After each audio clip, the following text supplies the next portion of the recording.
Hello!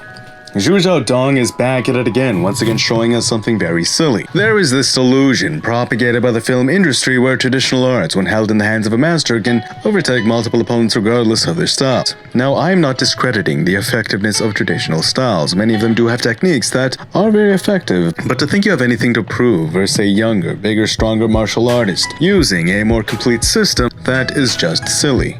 To think there would be any outcome that did not result in embarrassment is just pure delusion. Mixed martial arts take the most effective tools from the highest accessory disciplines and combine them all into one style. That means wrestling, jiu-jitsu, boxing, and Muay Thai, emphasizing mastery over the simplest and most direct techniques. Traditional styles do have a place in the high styles of combat, but only when they integrate other styles to fill in their gaps in knowledge. Edward Falyang is a great example of this, a wushu black belt who integrated wrestling, having once won the one belt, defeating Shinyaoki. The examples are endless, from Lyoto Machida's karate mixed with jiu-jitsu and Muay Thai to El Kukui, the #1 contender who even learns a bit of Wing Chun. There is no such thing as a perfect style. There are both ornamental and functional techniques in almost every style, but the truth remains. Styles which emphasize simplicity and efficiency, like boxing, Muay Thai, wrestling, they will always be the strongest base disciplines. Thus, when you combine them, like in mixed martial arts, you have created a monster. I believe ornamental or flashier methods may be implemented when two criteria are met. First, the fundamentals are down. Then, second, the individual learning them has an aptitude for them. Unorthodox or flashier moves that are natural for the individual. They may cheese through a blind spot in expectations or knowledge due to the pressure established by the fundamentals. That is pretty much how spinning techniques work. The opponent expects one move, like a cross, thus off the feint, they flinch and comes a spinning attack instead. Having all of this understood, we realize how easy it is for this old man, armed with just Kung Fu, to challenge a younger, bigger, stronger mixed martial artist. But what is more interesting is when it comes to the actual bout, he's arm punching, holding, engaging with his lead, then like a high schooler swinging a haymaker over and over with little engagement from his hips.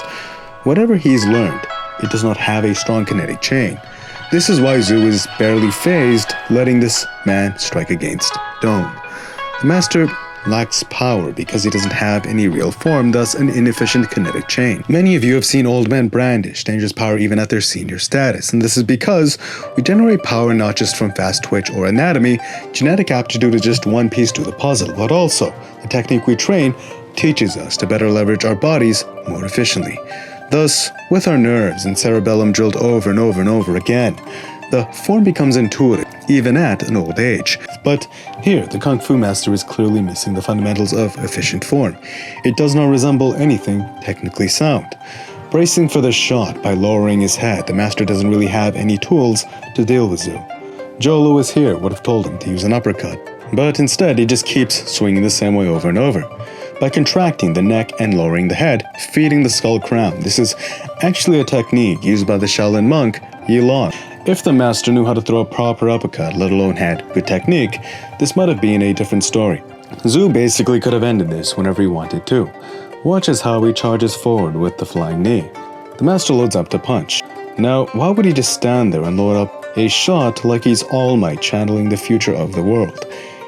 You know, he didn't really have an answer, but nonetheless, his heart would not let him fall. Likely because the pride and status the art has given him, it refuses to let him back down. Backing down would mean backing away from the very discipline I'm sure he dedicated a good chunk of his life to learn. Was it really all a waste? There's no way. I've been teaching this to others, and it's been useless. I've been given so much confidence, respect, and pride. How could I turn my back now? Turning my back means turning away from a cornerstone of my existence. It gives me meaning. It makes me happy. I cannot give up now. Oh. Unfortunately, there are physics to this reality. And one of the hardest things us humans have to come to understand, acknowledge, is that this universe does not care how we feel. It is, as Carl Sagan had said, the universe seems neither benign nor hostile, merely indifferent to the concerns of such puny creatures as we. The only thing Mother Nature cares for is the truth. Thus, remaining stagnant in a fixed dogma is an easy way to get trampled versus the fluid, ever-changing nature of our reality.